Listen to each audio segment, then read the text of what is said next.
Good morning and happy Monday to you all, families and friends. You see, this morning my topic is sacred rest in the midst of sacred work.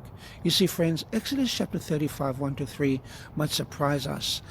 God had just given Israel the exciting project of building a sanctuary, the sanctuary, a dwelling place of his glory.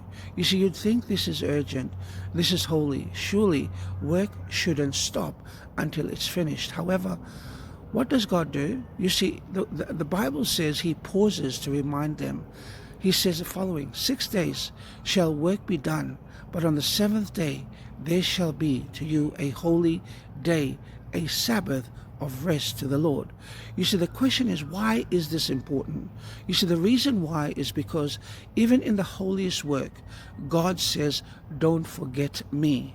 You see, friends, a Sabbath is not an interruption. It's an anchor.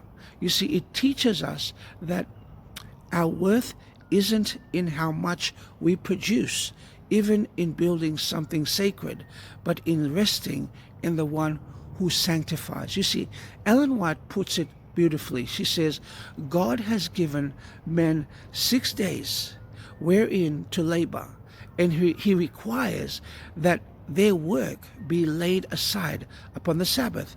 Patriarchs and Prophets, pages 313. You see, friends, the sanctuary could wait, but communion with God could not. And here's the truth for us today. You see, friends, we live in a culture where even spiritual work can crowd our spiritual rest. You see, ministry, service, even doing good things can exhaust us if we forget the rhythm God built into creation. You see, friends, the Sabbath is not about rules. You see, it's about relationship.